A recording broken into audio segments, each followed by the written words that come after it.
forward. So these are some of the things that were important for AMD. And today, I'm very happy to say that when you look at the top supercomputers in the world, we have 5 out of the top 10 supercomputers are based on AMD's technology. And from that standpoint, I really feel that high-performance computing is at the center of what's most important going forward. Okay, very good. Yeah. Well, the second question is, where do you see the most exciting frontiers in chip design today? So I heard that many students still view that chip design is the most exciting thing. I would say that there's always a movement. Sometimes hardware is more exciting. Sometimes software is more exciting. I think from my standpoint, the most exciting part of design is actually holistic design. Mm-hmm. So you have to really design hardware and software and systems together, especially when we're talking about AI going forward. You cannot design each piece separately. You actually have to think about what is the overall system application, especially thinking about the algorithms and the applications. And then you can think about how do you want to design your chips. Okay, yeah. Next question, I will ask a different thing. Not the question here. So. Okay. Please ask very interesting questions. Well, as you know, that DeepSeek, okay? We know DeepSeek, they made an announcement in January, as I can remember. It looks like they have some impact on AI industry. What's your comments or opinion about DeepSeek? How they impact on AI? Yeah, the one thing I can say about AI industry is every week there is new technology and innovation that is coming out. And I think DeepSeek was one of those areas. When it came out in January, I think there was some surprise. Yeah. There was some surprise. And when you look at what they've done, it's actually pretty clever technology. Yes. In terms of really gathering all of the different innovations using the mixture of expert models and so on and so forth. But the main thing that we saw with DeepSeek is when you can find a way to make AI more accessible and actually cheaper, you actually will have more usage and application of AI. Okay. So the main thing that DeepSeek has done is it really has accelerated the application of AI. Okay. Of course, that's not a market statement. That's a technology statement. Okay. Yeah, I'm quite curious. After this DeepSeek, well, we are the United States still want to invest about $500 billion for AI infrastructure, those kind of investment. Will they still want to do that after DeepSeek? From everything that we see, the key point about AI is that there's no one-size-fits-all for the computing ecosystem. You have the very large frontier models where the few people who can invest at that level, hundreds of billions of dollars, are going to go as fast as possible because they want to build the best model. But you also find that that is just one application of AI. You also see there will be many different medium-sized models, smaller models, and you will see that people will use different algorithms to get there. So my expectation is that there will continue to be a very significant investment, including very large investments, as well as more affordable investments going forward. Okay, very good. Yeah. Next question is what differentiates AMD AI strategies from others in the space, and what role do you see for the open ecosystem and partnership in accelerating AI adoptions? Actually, I would like to ask how you were going to compete with NVIDIA or others. I think this question is not very exciting. I would like to hear how are you going to beat the NVIDIAs, in your opinion? So the most important thing I can say about AI is that the market is huge. We expect that the market over the next 3 or 4 years will be $500 billion area. And in that type of market, you need all different kinds of computing. There's no one company that has all of the solutions. Yes. Actually, my view is that you need every kind of computing. You need CPUs, you need GPUs, you need ASICs, you need FPGAs, and in that framework, I think our AI strategy is, number one, to have a very complete solution. So complete solution includes hardware, software, and systems. And the second piece is to have an open ecosystem. One of the most important things is to foster collaboration and to have an open ecosystem. And that way, people can learn from each other. That was also another important part about DeepSeek, is it was an open model, and as a result, many people innovated on top of that. So my answer to your question is, the main thing to say is the market is huge, and our AI is throughout every aspect of our business, including the largest data centers to even at the PC level. We believe that there will be a lot of AI. So there's a lot of market for all of us. Okay, yeah. Well, the next question, actually you already answered the core principle or priority that guide your company through the AI transformation. So I would like to ask you another question is, what's your suggestion to Taiwan, to compete in the future AI technology? Because we are very good in the semiconductor manufacturing and also AI server or others, but in the future, I think AI will transform many things or change many things. What your suggestion to Taiwan? How we are going to compete with the world to maintain the advantage right now? Yeah. So I think the Taiwan ecosystem is very special.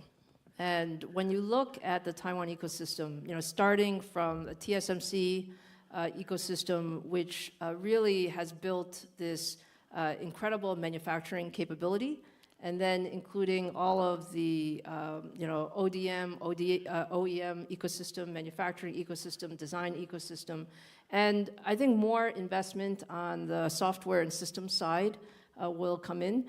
From an AMD standpoint, we're very proud of our team here in Taiwan. It's a very important piece of our overall R&D.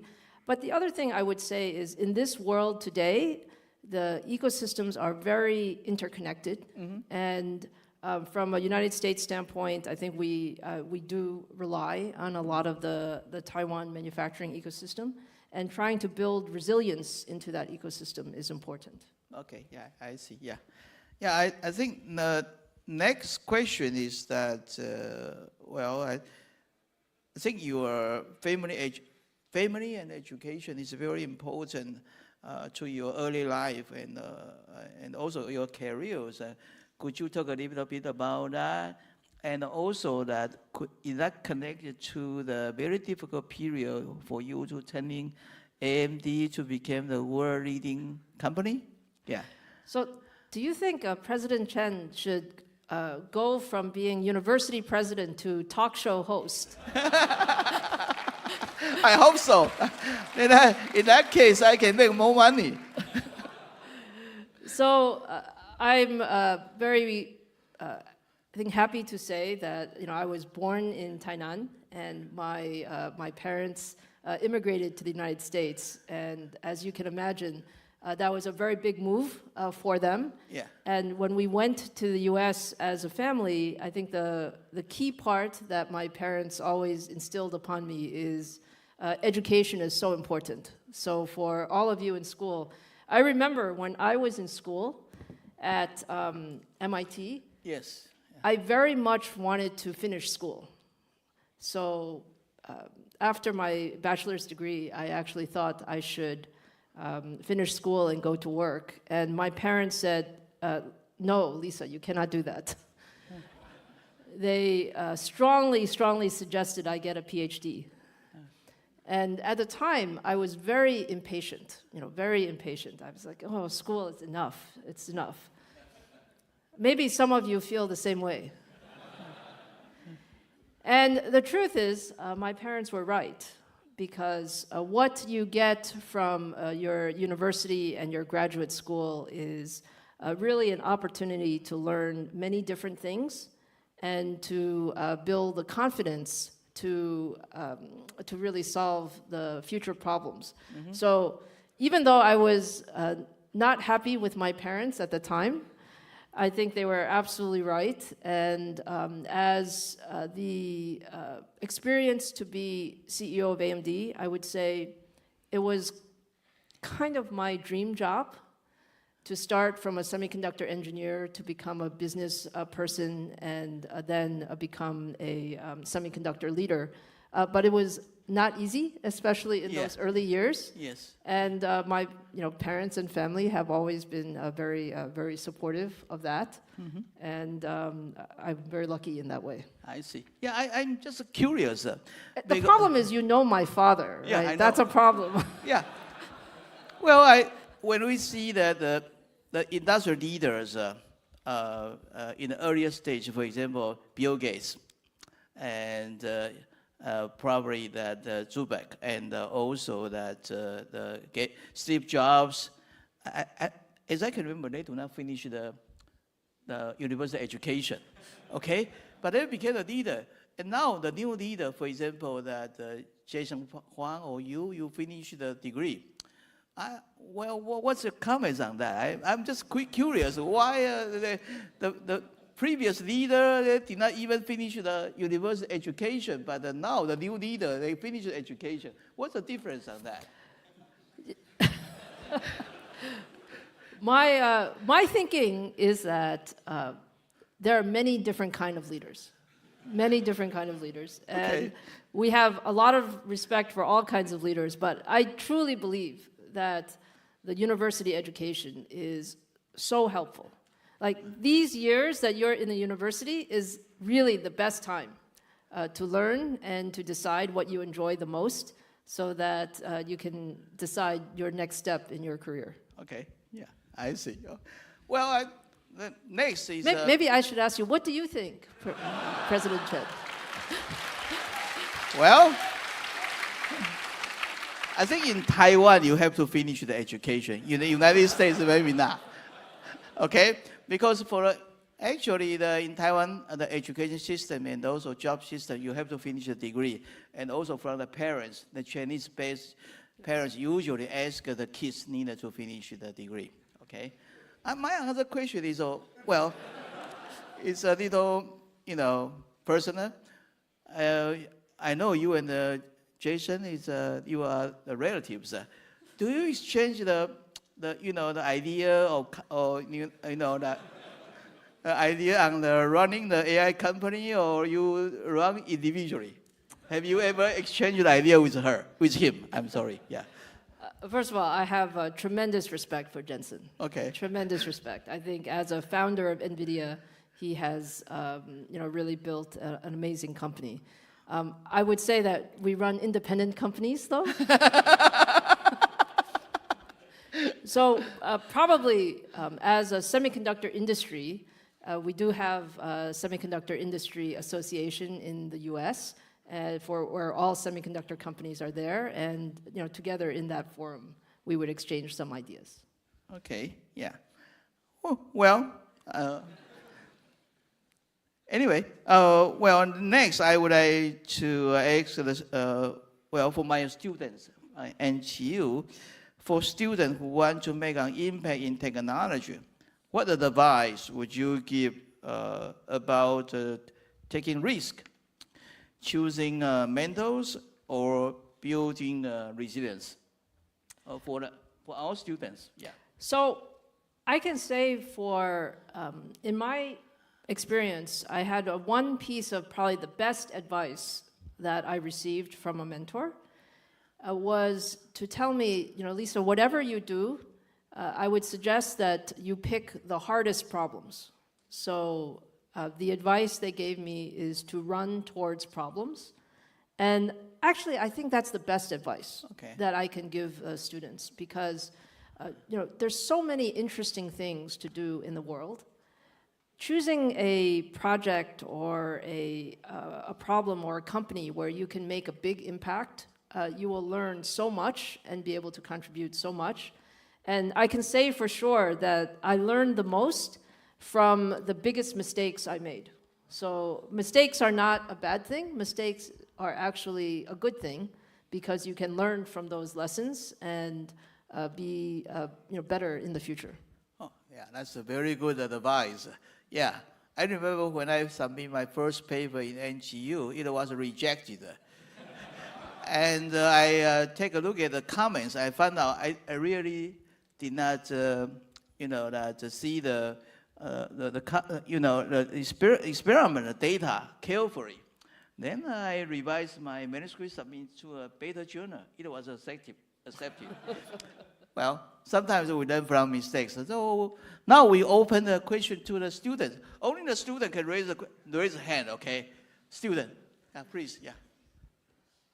Is there a microphone? Good morning, Dr. Su and the President Chen. My name is Jishan Ling. I come from Department of Political Science. So in September 2023, there was a book from Columbia University Law School, Digital Empires, described the three basic model of internet world: rights-based from EU and also market-based in United States, and state-based from China. So throughout 2023 to 2025, we're seeing a lot of development in AI. So my question are two questions. The first one is regarding EU model, rights-based, a lot of regulation. Do you think the regulation right now published will hinder the innovation in Europe? And the second question is that what is your evaluation of the United States political environment right now, especially the AI policy between Biden era and the second term of Trump era? Thank you. Okay, thank you very much. Yeah, please, yeah. Oh, political science is not the easiest question. Technology is actually a little easier. I think I would maybe not talk about the individual countries, but I would talk to you a little bit about my thinking on AI. Because AI is such a new technology, if you think about the last few years, we're all learning together, and countries are learning, companies are learning, individuals are learning. The initial thought process is AI could be quite dangerous if it's not fully, if they're not good guardrails. However, you also have on the other side, you don't want to stop innovation. And from my standpoint, I think AI is the type of technology where we have to innovate and go as fast as possible and understand that there does have to be regulation, but not too much regulation so that you slow down the progress. So in general, that's my philosophy. And I think when you look across the world, I think people are recognizing that. Mm-hmm. People are recognizing it's a very dynamic time. So I said every week, sometimes every day, something changes. But generally speaking, I think countries that embrace technology are going to really benefit from it, and many countries around the world are all building their AI policies. Okay, yeah, thank you. Any more questions? Yeah, please, yeah. Yeah, we need a female to ask the questions, yeah. Yeah, here is the model, so please, yeah. Oh, hello. Yes, good morning, Dr. Su, President Chen. Thank you for your very marvelous speech. And so one of my relatives say that Taiwanese people are most likely to achieve in the field of semiconductors and artificial intelligence. And so there are two of my questions. First one is, how can students who are not from School of Engineering play a role in this? For example, I'm a freshman from Department of Languages and Literatures.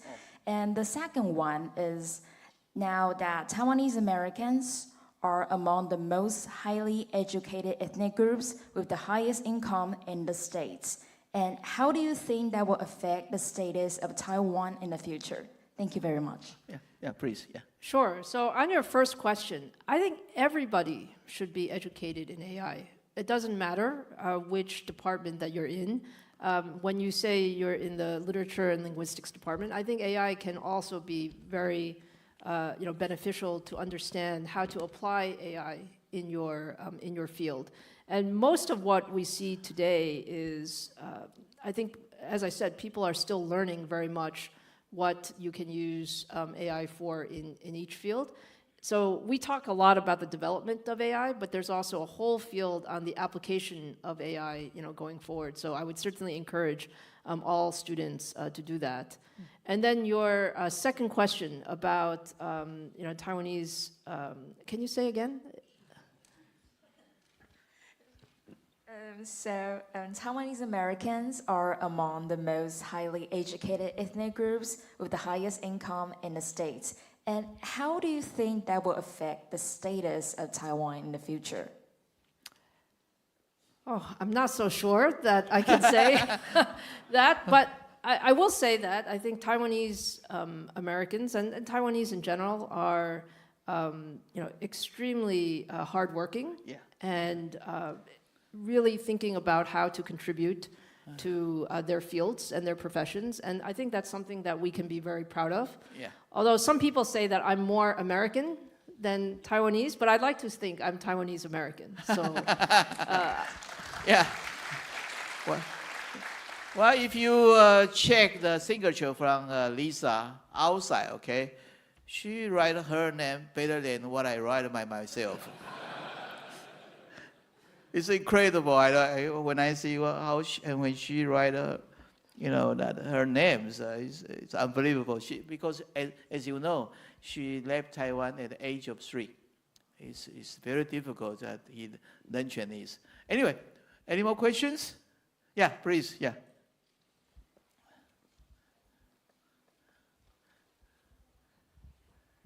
Good morning, Dr. Lisa and President Chen.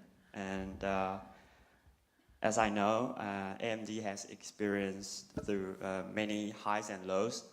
I would like to know especially the lows.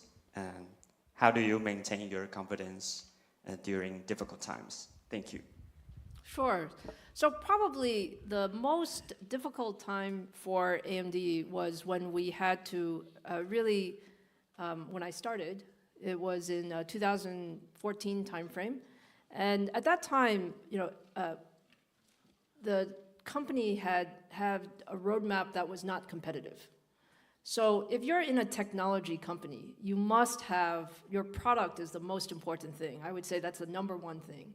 Mm-hmm. And so our goal was to really reframe our product roadmap and ensure that, I had 3 priorities. The first one was to build great products. The second was to have very, very deep customer relationships, because I think together in this world, there's, as I said earlier, there's no one company that has all of the good ideas. Collaboration is very important. And the third is to be very agile and move very quickly.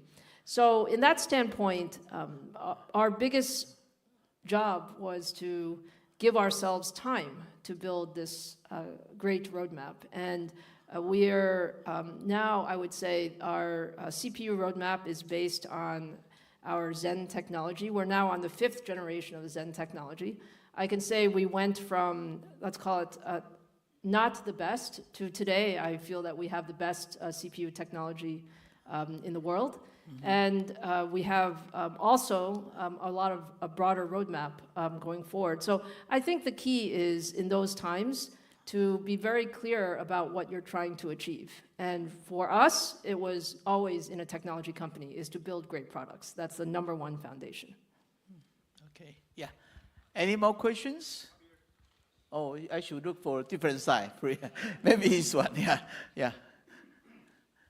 Good morning, Dr. Su and President Chen. Thank you for your inspiring lecture. And as a student majoring in electrical engineering, I'm curious about the development trends in the semiconductor industry and IC-related industry in the next 5 to 10 years in this era of AI. What are your thoughts on this? So in terms of the semiconductor trends, I think there are a few key trends. I would say we start with the idea that we have to have a very holistic design environment. So hardware, software, systems all need to be optimized together. Probably one of the most exciting parts about AI is we're still in the very early innings. So I would say, we still have probably 10 years of very significant innovation in AI. And on the application space, we're going to go from, today we talk about AI making our businesses more productive or making our people more productive. As we go forward over the next many years, I think we can see much larger changes in terms of what AI can do for us. Probably one of my most exciting areas or most interesting areas is in healthcare and life sciences. So I know that there's a medical school here, and the application of AI together with medicine, I think, can help us solve things like cure diseases and find new drug therapeutics, also help diagnose the future health problems much sooner. So that's just one example of what AI, I think, can do going forward. Okay, thank you. Well, there are too many questions. Yeah, maybe from the female, please. Yeah, and then you. Okay. Yeah. No. Another one. We give our female students one more chance. Yeah. Thank you, Dr. Su and President Chen and all the guests here today. I'm Yvonne. And so you just mentioned different leadership and different style. So I'm curious, for us, most of us here are Taiwanese, and for our background, educations, and possibly culture, is there anything you would like to remind us if we want to become a future leader in the international stage? Thank you. Well, such a deep question. I would say the following. I would say that I would encourage you to be very ambitious in what you would like to achieve. So the most important thing for either young students or early in your career is you can do anything. Okay. So have a very big dreams, and if you tell somebody or tell people, tell your colleagues or your managers or your future mentors, people will help you to achieve those opportunities. So that's one of the things I would say, because sometimes I would say for Taiwanese or Asian people, we're sometimes a little shy. Yeah. Maybe. Yeah. Not President Chen. Oh, no. I have a question for you based on her questions. Okay. Well, actually, more recent, when he ran the TSMC, in the beginning, he told his employee, one day, we will exceed Intel in the future. At that time, nobody believed him. It's around, maybe around 1990 something to 2000. He strongly believed one day he will become the most important company in semiconductor in the world. Okay. And when you talk about you want the student or employee to challenge the most difficult questions, I'm quite curious about that, because for me, I always want our student to challenge the most difficult questions. Then he can, extend his potentials. When you run the AMD and you ask your employee to challenge the most difficult question or reach the goal, for example, you want to be the #1 in the world, how you make this kind of motivation for your employee to do that? That's why I'm curious, because it's simple for me to drive our student or faculty to become for example, the #1 in the world or top university in the world. It's very difficult for me, so I'm quite curious about that. Well, I would say that when you have the right people are very important. Okay. Because not everyone has the same motivation. Some people are motivated, for their project. Some people are motivated to start a company. Some people may be motivated for other reasons. At AMD, we try to have the right people to build that team. And for our engineers, back to this question when we started, we wanted to build the best. That was our ambition. But we also thought we should be very realistic, that you cannot go overnight from not competitive to be the best. So you have to build a plan to do that. And I think that's what we were able to do. But engineers basically love to solve problems. Okay. We have to give them good problems to solve. Good objective and a good plan. That's right. Then how about incentive? I remember Jason Huang, when his company is small, he always say, one day our stock price will become hundreds, and he will do something. And after that, he became more than 1,000 before, he divided his stock. Do you have such kind of, incentive motivation to do that? When you talk about with your employee? I think we're all motivated by seeing success. And success comes in different ways. Success comes in recognition of the product. Success comes in great people wanting to join the company. And yes, success comes in revenue growth, which leads to market share growth, which leads to stock price growth. So, but I do not predict stock price. It's very difficult to predict stock price. Yeah, I like your answer, actually. We have many other things than money or stock price. Yeah, that's the other kind of motivation to let them become proud of his own company. Yeah, I think that's very important. Yeah, any more questions? Oh, well, maybe we should look this side. Yeah, please, yeah. Dr. Su, thanks for your speech. And I'm a PhD student in political science, and last time Dr. Morris Chang come here and gave a talk, and he mentioned that a PhD degree isn't that important. But however, you hold a PhD degree, so I want to look for your view that the impact of PhD on your career. Thank you. Yeah, well, first of all, we all love Dr. Morris Chang. So he is an icon for everybody in the semiconductor industry. So I cannot contradict him. But my personal opinion is a PhD is actually pretty useful. That's my personal opinion. Because you get to work on some problem. During your PhD thesis, you work on some problem that nobody else is really working on in the world. And that gives you a lot of opportunity to explore much broadly than sometimes in a company you become much more focused. So I actually think PhD is pretty useful, but it's different for every person. Mm-hmm. Yeah. Well, maybe we, please. Yeah, maybe this.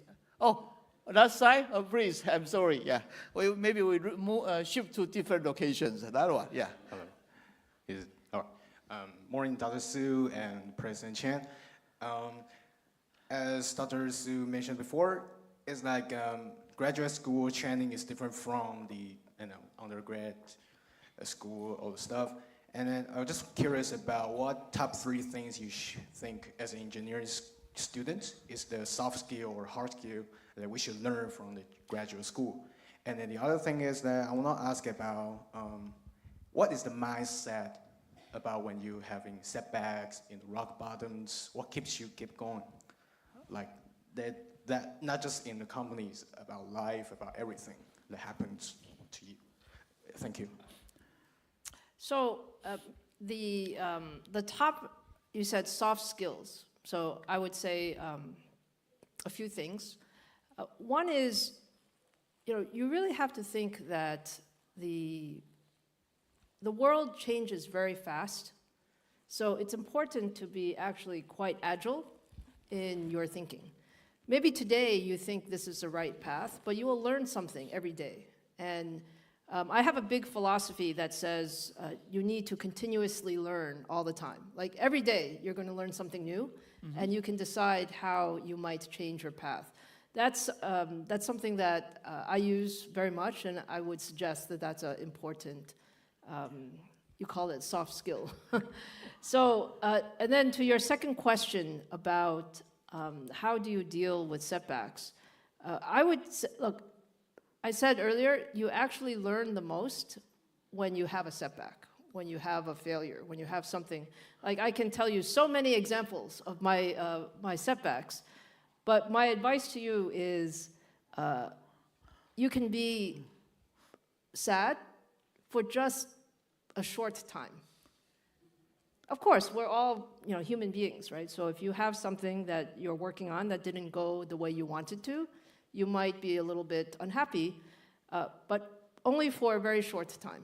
And then after that, you learn and you get really focused on your next thing. And I think that's the key piece. Okay, so probably we have final 2 questions. Okay, yeah, please. Oh, well, there's too many. Let me see. One, too many selections. Maybe one from here and one from here, please. Okay, yeah. Yeah, please, yeah.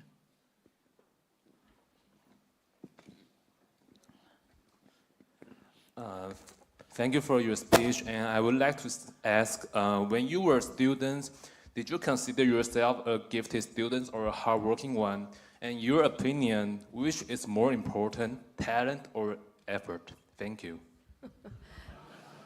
Okay, I can say for sure, I'm just an okay student. Okay meaning pretty good, but not A++. Maybe like, sometimes A-, that kind of. I actually think everyone is different. Everyone is different. Yes. And the most important thing is take whatever you learn to apply it in the real world. So I would say that's what I learned the most. Even as my device physics was very, very hard class. I don't know if any of you are taking device physics class. So I thought the written problem is very hard. But working in the lab on a project, I was really good. And so everyone has their specialty. Yeah, very good. Thank you. Yeah, that question I already, yeah, please, yeah.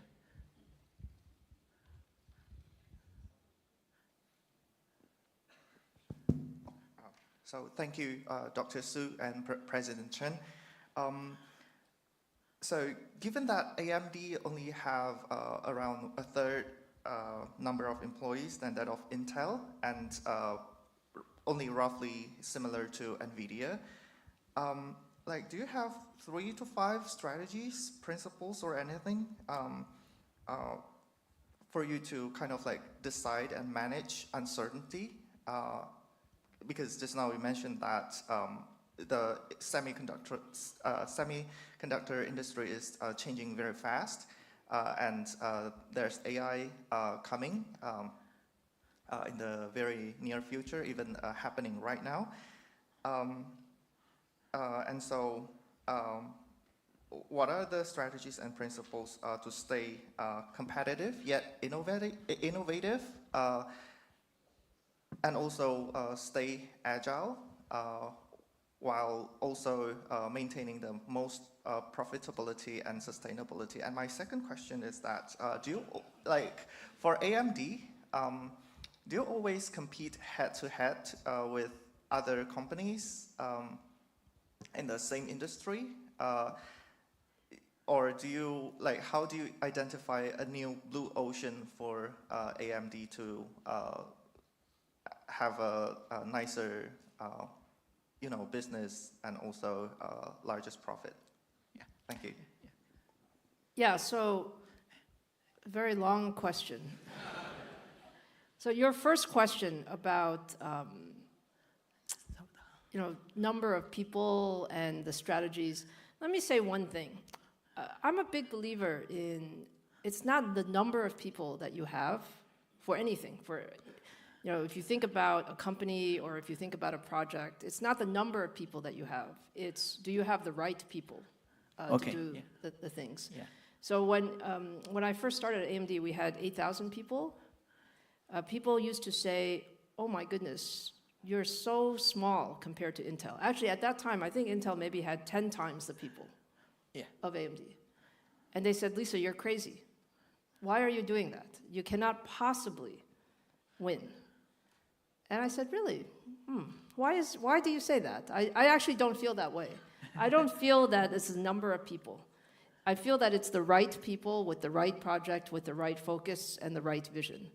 And to the point about how do you optimize, I think everyone has, in your mind, what you can see as your path, and every company's path is different. So I think from my standpoint, and maybe since this is the last question, I will make it a little bit broader. We are incredibly lucky to be in this technology field. I hope all of you feel this way because, we're working on things. What I really enjoy about what we're doing in technology is the technology that we're working on is touching billions of people every day. It is having an impact on people's lives. It will make companies better. It will make your life better. It will make our future healthcare better. It will make our future sustainability better. From all of those aspects, we're very lucky to work on this type of technology. Mm-hmm. And so we have to find, what is it that we're going to do best? And for us at AMD, it's around high-performance computing. I don't believe that we can do everything. But I do believe that in high-performance computing, it can have a very wonderful impact on people's lives, and that's what we choose to do. Okay, yeah. From the fireside chat, I found out you are the better person to be the NTU president than me. You should be the president of NGU, not me. I think you are a great president of NTU. I'm an okay person. Yeah, anyway, because of kind invitation, let's thank Dr. Su for her time to be here. And I think it's wonderful. We all enjoy her talk very much. Okay, so let me present the medal for you. Thank you. Thank you, Dr. Su and President Chen, for the wonderful discussion. Right now, we would like to invite President Chen to present the trophy to our esteemed speaker, Dr. Su. And also, we have a special gift for Dr. Su.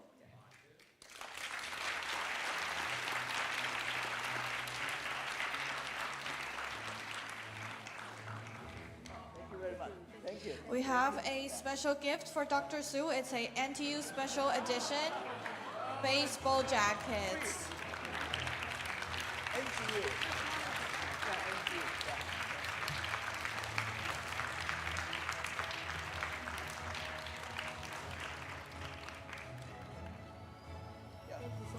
Very positive. Thank you, Dr. Su and President Chen. I tell you the truth. You are better to be the NTU president. I'm a little busy. Thank you, Dr. Su and President Chen. We will now proceed to the group photo session. Ladies and gentlemen, to ensure everyone is included in the photo, please move closer to the middle of the lecture hall. Thank you.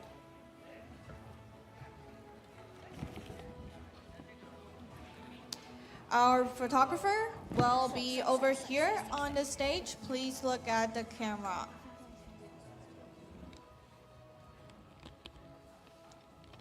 Okay, and on the count to 3, 1, 2, 3.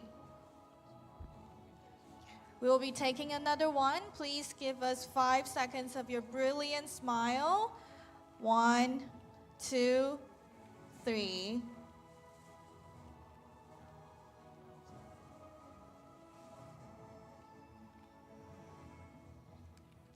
Five more seconds. Thank you very much. 5 more seconds for your brilliant smiles.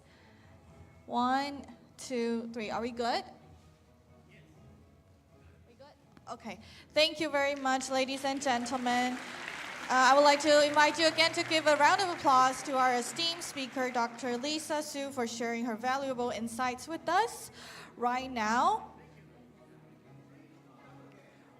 we would like to welcome the audience if you wish to take a picture with Dr. Su.